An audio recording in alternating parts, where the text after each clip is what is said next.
Hi, my name is Anna Kane Schofield and this is my novel Malarky. I'm going to read an extract from my novel from episode 1. Episode 1. There's no way round it. I'm finding it very hard to be a widow, I told Grief, the counsellor woman, that Tuesday morning.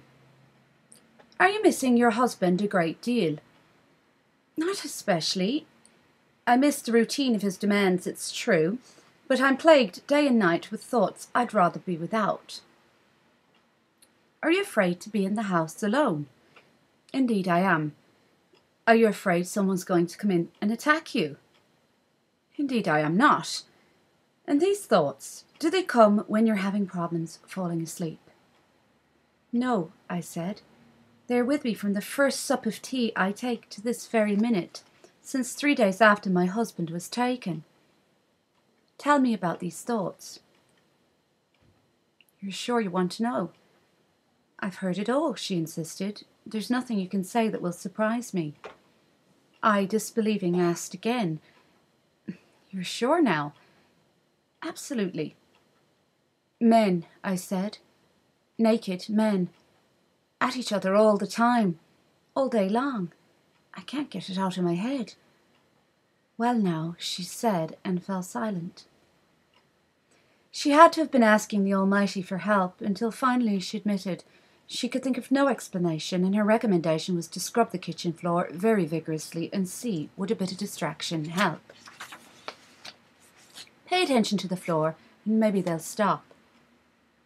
I recognised the potential a widow has to frighten people. I had frightened the poor woman something rotten. The next week I returned. I have scrubbed the floor every day and I'm still plagued by them. Grief was silent another good while. She had to be honest. She'd never come across a woman who'd experienced this. Usually a woman simply missed her husband without this interference. Are you turning to your faith? Oh God, I am. The two of us would now pay for some guidance because she was at a loss. Were they the same images?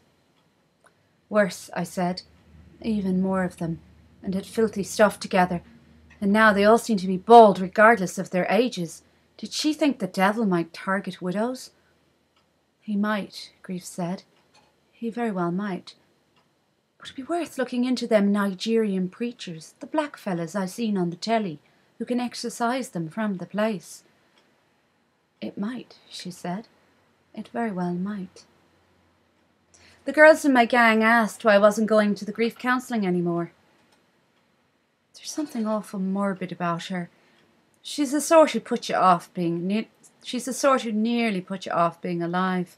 And we all laughed about it until Joni said, "Be careful now, I think that's so-and-so, who's married to so-and-so's husband, who's Patsy's cousin." And we'd never hear the end of it if it was to get back to her. It's awful complicated being a widow. You have to be careful what you say, I told them, as I'll tell you all now. If you are a widow, be awful careful what you say. I think that's why they started talking about Jimmy and the bank. Maybe I said too much. Thank you.